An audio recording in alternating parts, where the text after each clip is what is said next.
है।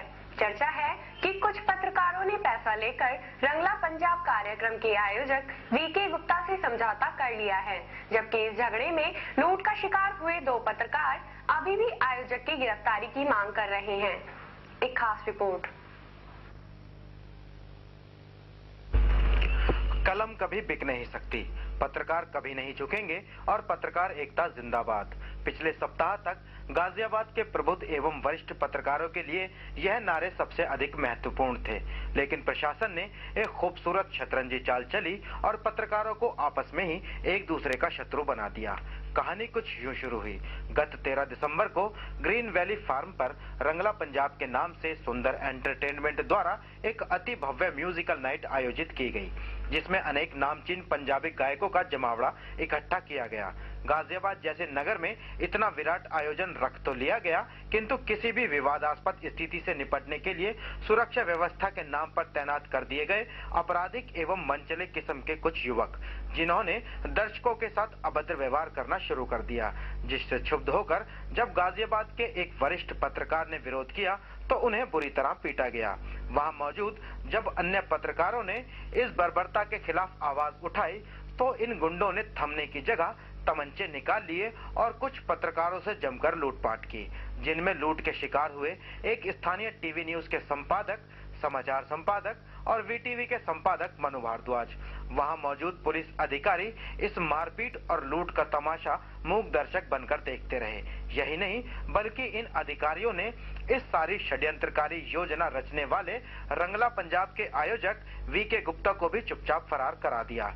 पुलिस के इस अनापेक्षित रवैये का विरोध करते हुए सभी पत्रकार थाना कविनगर पहुंचे, जहां कुछ सार्थक परिणाम तो कुछ भी नहीं आया, मात्र एक साधारण सी एफआईआर दर्ज कर पत्रकारों को शांत कर वापस भेज दिया गया।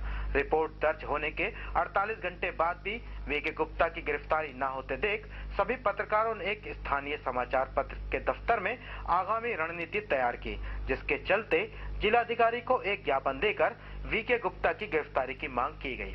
और फिर शुरू हो गया आयोजक वीके गुप्ता का शतरंजी खेल, जिसमें उसका भरपूर साथ दिया एक प्रशासनिक अधिकारी ने। इस शतरंजी खेल की शुरुआत की गई अंग्रेजों की डिवाइड एंड रूल पद्धति से, जिसके चलते पत्रकारों में यह अफवाह फैला दी गई कि पिटने वाले पत्रकार बिक गए हैं। इस अफवाह ने अपना अचूक असर दिखाया और रातों रात नगर के पत्रकारों के 3 खेमे पट गए। पहला गुट बना बिकने वाले पत्रकार व उनके सहयोगियों का, दूसरा गुट उन पत्रकारों का बन गया जो इस संघर्ष यात्रा में अब तक साथ दे रहे थे।